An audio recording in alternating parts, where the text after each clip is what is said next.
The Truth About Caffeine on Campus by Peter Angnopoulos and Chris Whiteley. It's an average Monday morning on the campus of Western University. The Richmond 6 is filled with students who are on their way to their morning classes. Most, if not all of them, are feeling exhausted and longing for a cup of coffee to help them wake up and start their day. Whether they use it to wake up in the morning or to help them study from dawn to dusk, it's become a regular social norm for students at universities to drink caffeinated beverages. Could this regular caffeine use be detrimental to our health? Do students use caffeine too often? Has it become a crutch for us? After some research, we've come to some conclusions and opinions on this matter. We'd like to begin by going over a basic overview of what caffeine is. What is caffeine? Caffeine is a chemical compound that can be found naturally in a variety of beans, leaves, fruits, and plants. It also can be created within labs. By definition, this chemical compound is referred to as a psychoactive drug. In fact, it is regarded as one of the most widely used drugs in the world, and according to the University of Villanova, 90% of Americans use caffeine on a daily basis. So how is it consumed? Caffeine can be found in a variety of different products. These include coffee, tea, chocolate, pill form, soft drinks, varying medications, energy drinks, and many more. On campus, it is clear to see that the main consumption method of choice would be coffee. As reported by Stats Canada, coffee is the second most consumed drink in Canada and accounts for almost 80.6% of all caffeine consumption in Canada. In a broader report, according to Joran Kongen from the University of Austria, the primary source of caffeine in North America is coffee and tea. So where is caffeine found? Because there are so many ways to consume caffeine, the possibilities of finding it are almost anywhere are quite high. Since Canadians are so keen on coffee, we'd like to show you where some students can find a Tim Hortons, a company that specializes in coffee, in Canada. According to Statista, in 2016, there were 3,802 Tim Hortons located in Canada. In the City of London, there are currently 79 different locations. And at the University of Western Ontario, there are currently 6 to 7 locations where you can find Tim Hortons coffee. There is also a Starbucks, The Spoke, Einstein's Coffee Shop, and many cafeterias on campus where students can obtain coffee. So what does caffeine do? Caffeine is categorized as a central nervous system stimulant and has its most dominating effects on the brain. While awake, a chemical compound called adenosine is accumulated in your brain. This chemical is a key sleep-inducing chemical which, when activated by its receptors that are found in your brain, cause a feeling of sedation and relaxation.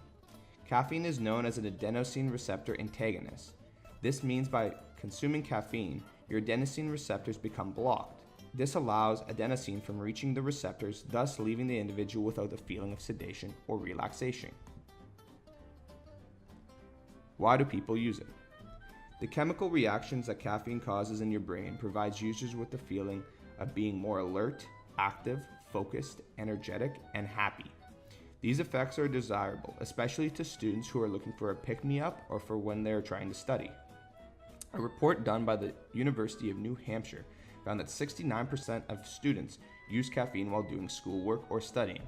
The same report found that 60% of students used it before or during class. Although we came across many different studies involving caffeine consumption in students, we wanted to see the impact on our own campus. We asked a sample of 50 Western students a variety of questions about caffeine. The two main questions we asked were how often do you consume caffeine and have you ever experienced any negative side effects from caffeine? We found that the sample of students that we surveyed, 24% took caffeine on a daily basis, while 48% of them used it regularly. 36% of these students had experienced at least one bad side effect of caffeine. In our opinion, while conducting this survey, we found that the majority of students did not have much knowledge on the negative health effects on caffeine. Is caffeine healthy? The majority of university students consume caffeine either regularly or on a daily basis. So this brings up questions and concerns like how much caffeine is safe to ingest per day, should we use it regularly, and how much is too much? Health Canada has recommended no more than 400 milligrams per day for adults. For teens and children, Health Canada recommends no more than 2.5 milligrams per kilogram of body weight. Although the recommended limit is 400 milligrams of caffeine per day, caffeine sensitivity varies between person to person. One individual might only need 100 milligrams to feel the effects, while others might need 300. Sensitivity is dependent on many factors, including body weight and caffeine tolerance. That being said, there is still short-term and long-term effects caffeine has on our health. According to Health Canada, short-term effects include mild mood elevation, reduced drowsiness, and reduced fatigue. Caffeine shortens sleep, stimulates secretion of stomach acid, and decreases appetite. It has also been known to increase metabolic rate, blood pressure, urination, and body temperature. In regards to short-term effects on sleep, Kent State University studied the effects of caffeine, sleep, and GPA of undergraduate students. The study found that students who consume high levels of caffeine had significantly less hours of sleep per night compared to students who reported no caffeine intake. This same study found that the GPA of non-caffeinated students was significantly higher than caffeinated users. Users of caffeine have been reported to experience short-term negative side effects known as caffeine intoxication. These symptoms include headaches, anxiety, nervousness, irritability, restlessness, agitation, rapid and irregular heartbeat, insomnia, and delirium. According to a study done by the University of Kentucky, 83% of students have experienced one sign or symptom of caffeine intoxication. Long-term effects. Long-term effects on caffeine differ between individuals, usually relating to the frequency and volume of caffeine consumed. Regular consumption of 350 milligrams or more of caffeine a day may lead to a form of physical dependence. Abruptly stopping use of caffeine-containing beverages may result in withdrawal symptoms including severe headache, irritability, and fatigue. Regular use or more than 600 milligrams a day can cause side effects such as chronic insomnia, persistent anxiety and depression, osteoporosis, high blood pressure, heart disease, chronic heartburn, ulcers, and may cause users to become more physically dependent, thus making the withdrawal symptoms much worse.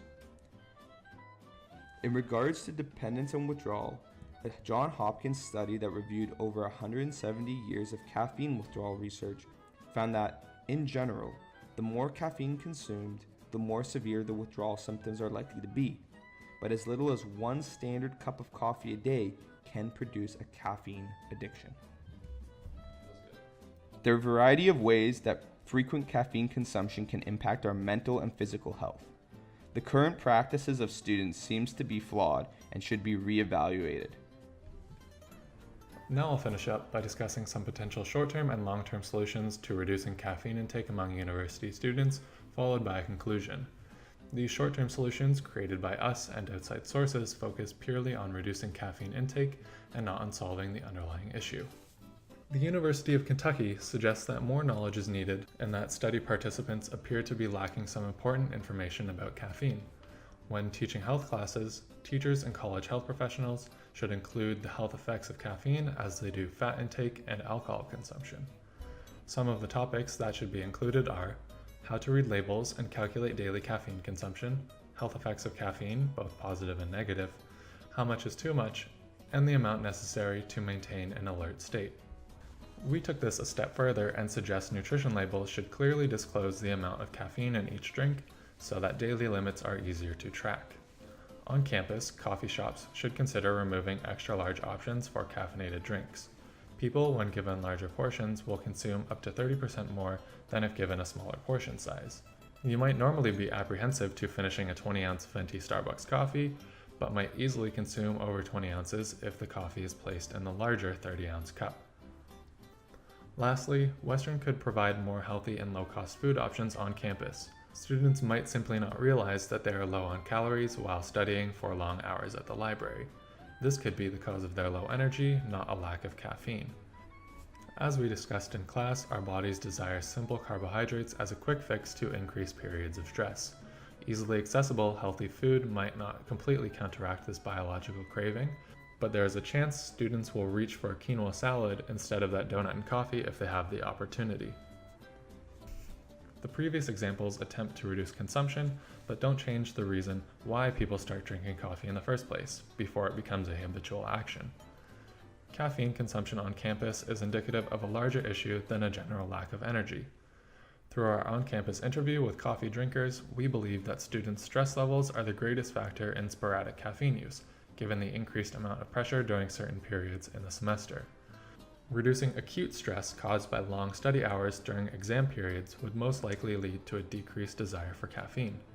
The less all-nighter students take, the less caffeine they will be consuming in short intervals. Methods of reducing stress can be broken into personal and organizational initiatives. For personal initiatives, we believe students should sleep more or sleep better.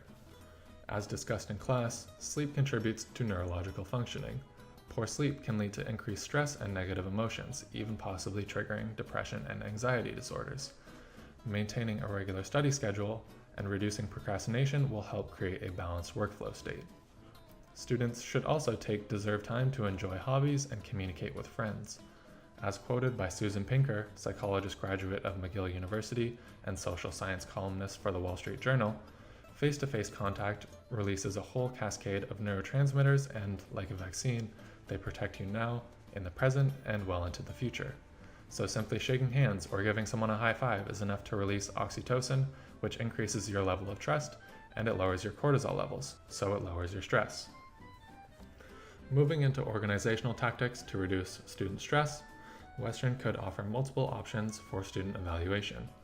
Not every student is able to recall course curriculum equally, and some might do very well when writing an essay but struggle with multiple choice exams.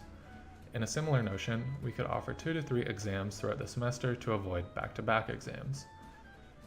Increasing counseling staff would lead to reduced anxieties for certain students, and many anecdotal claims from personal friends have suggested that the wait time for counseling aid can be too long.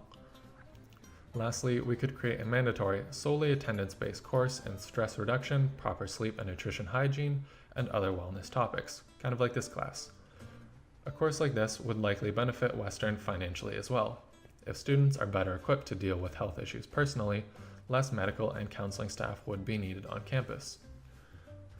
Yes, these personal and organizational tactics to reduce caffeine use among students are slightly unorthodox, but we believe that reducing the factors which lead to the initial desire to use caffeine are just as important as reducing consumption among regular users.